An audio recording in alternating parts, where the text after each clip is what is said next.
The narrator of Nathaniel Hawthorne's The House of the Seven Gables is as much a character as anyone else. I've discussed this in another lecture.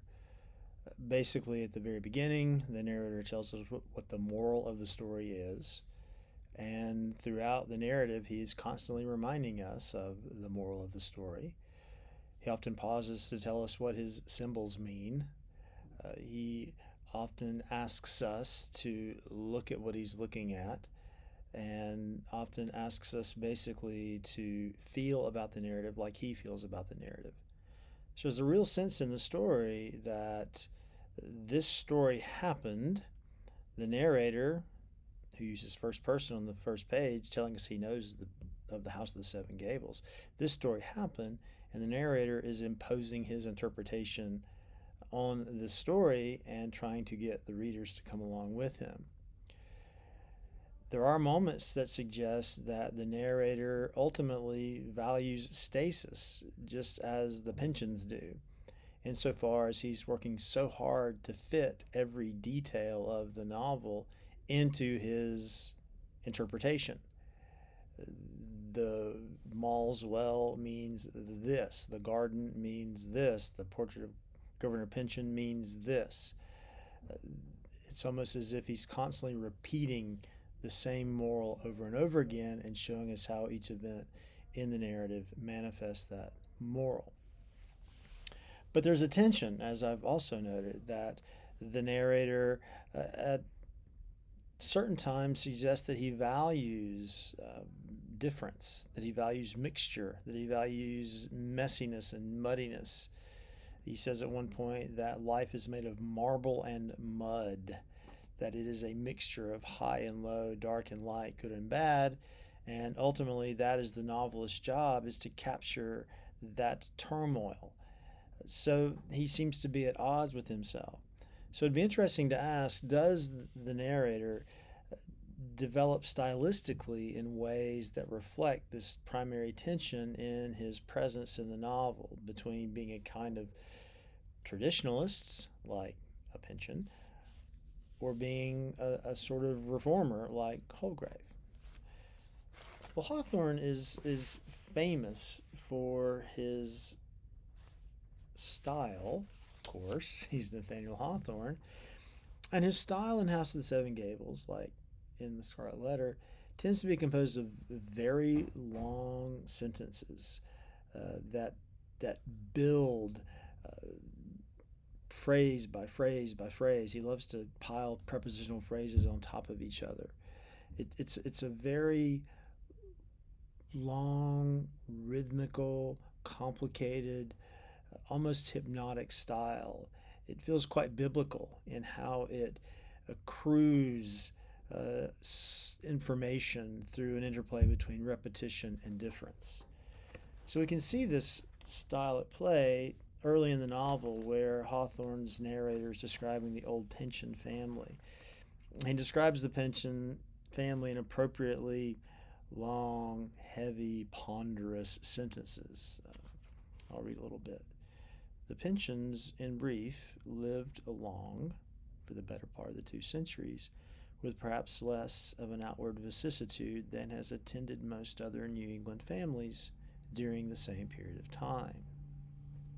Possessing very distinctive traits of their own, they nevertheless took the general characteristics of the little community in which they dwelt, a town noted for its frugal, discreet, well-ordered, and home-loving inhabitants, as well as for the somewhat confined scope of sympathies, but in which, be it said, there are odder individuals and, now and then, stranger occurrences than one meets with almost anywhere else.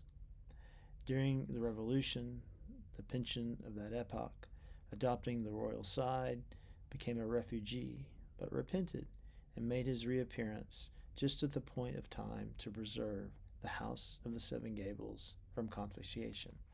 So these sentences, as you can tell from my reading, are again very long, very heavy with comma, and there's a real sense of the narrator unfolding his information deliberately, slowly, ponderously, almost in a incantatory fashion.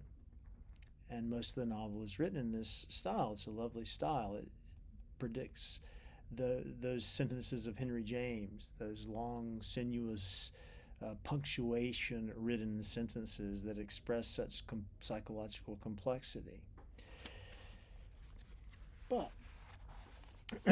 in the chapter in which the narrator describes dead Judge Pynchon, he dies in the chair in front of the portrait of Colonel Pynchon, there's a shift in style which highlights the stasis of Joffrey, Judge Pynchon. He's dead, he can't move, versus the temporal possibilities, the temporal opportunities, I should say, that the judge will now miss. So there's a real, we might say, rebellion against stasis in this chapter, and an embrace of the opportunities of time in the present and the future, opportunities that the judge, dead, will miss. It could be said that he's already missed them because he embraces the ideal of Pynchon purity. He wants to mimic, essentially, Colonel Pynchon, and in doing so, he wants to repeat what happened hundreds of years ago. And in doing so, he's pushing against history and trying to create a kind of static pattern of Pynchon-ness. So, here is the narrator, shifting in style, a style that is much brisker, quicker, filled with stuff, and reliant upon shorter sentences, shorter syntactical bursts. Pray, Judge Pynchon, look at your watch now. What? Not a glance? It is within 10 minutes of the dinner hour. It surely cannot have slipped your memory that the dinner of today is the most important in its consequences of all the dinners you ever ate. Yes, precisely the most important, although in the course of your somewhat eminent career you've been placed high towards the head of the table at splendid banquets, and have poured out your festive eloquence to ears yet echoing with Webster's mighty organ tones. No public dinner this, however. It is merely a gathering of some dozen or so friends from several districts of the state. Nothing in the way of French cookery, but an excellent dinner nevertheless. Real turtle, we understand, and salmon, tautog, canvasbacks, pig, English mutton, good roast beef, or dainties of that serious kind, fit for substantial country gentlemen, as these honorable persons mostly are. The narrator continues. Make haste, then, do your part. The mead for which you have toiled and fought and climbed and crept is ready for your grasp. Be present at this dinner. Drink a glass or two of that noble wine. Make your pledge in as low a whisper as you will, and you rise up from table virtually governor of old glorious state, Governor Pynchon of Massachusetts. So you see there's something choppy, punchy, almost fragmented about this style. And what is the narrator trying to do? He's trying to capture in language how time feels. Time's constantly moving. It's kaleidoscopic. It comes in convulsions and bursts, not in continuity and periodicity. So his very sentences are suggesting that. So we ask ourselves, has the narrator moved in the same direction as the novel? The novel has, by the end, moved away from the Pynchon curse.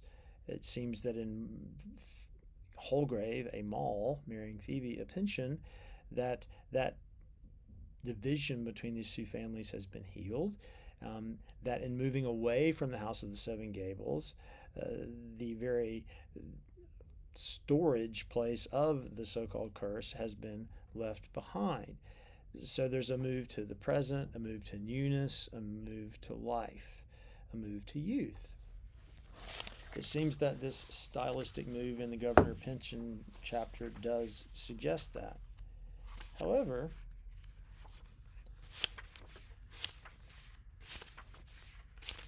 we learn that Holgrave, the reformer who loves change for the sake of change, upon asking Phoebe to marry him, basically, says he will now become a conservative. He will choose a house, he will choose land.